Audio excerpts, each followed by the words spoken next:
Can an engine run without oil and not destroy itself in seconds? For decades, mechanics, truck drivers, and industrial operators repeated the same story.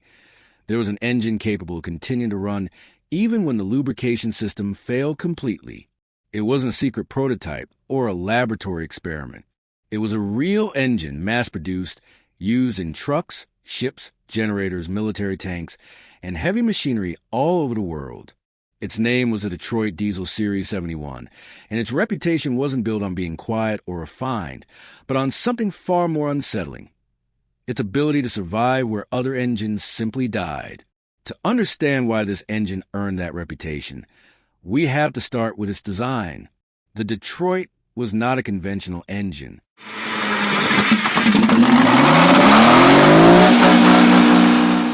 It was a two-stroke diesel, already uncommon in heavy applications, and it used a lubrication and combustion system that made it radically different.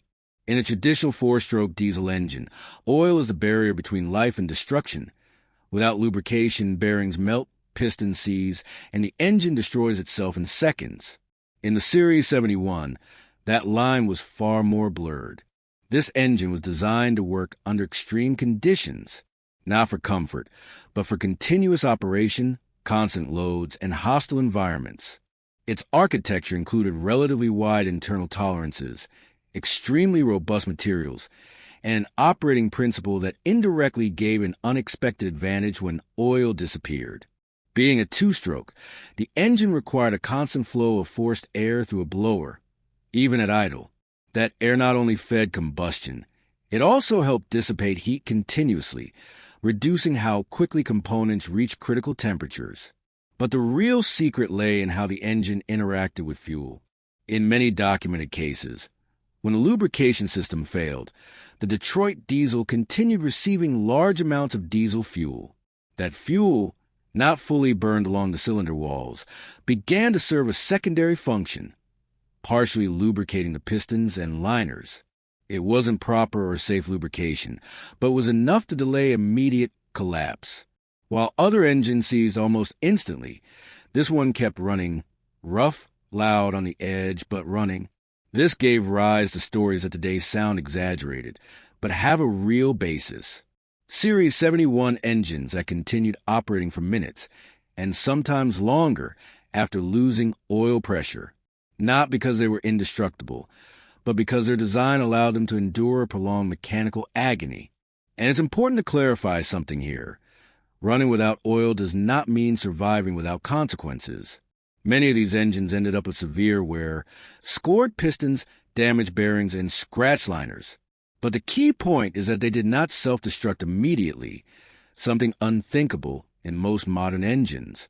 This extreme toughness was no accident. Detroit Diesel designed the Series 71 with war, industry, and heavy continuous work in mind. Engines that had to start every time, run every time, and keep operating even when something went wrong. That's why they were so popular in military applications, vessels, and equipment where stopping was not an option. The distinctive, sharp, metallic sound of these engines became an audible signature of hard work.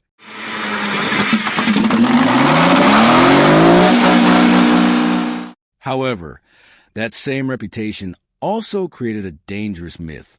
Many people interpreted the idea that a Detroit Diesel 71 could run without oil as if it were something normal, almost an exploitable virtue. And it wasn't. It ran without oil only because it was dying slowly. It was resistance, not immunity. Over time, automotive engineering evolved toward engines that were more efficient, quieter, and more precise, but also far more dependent on perfectly functioning systems. Modern engines do not tolerate mistakes. The Series 71 did, but it paid the price later. This engine is remembered as a mechanical legend.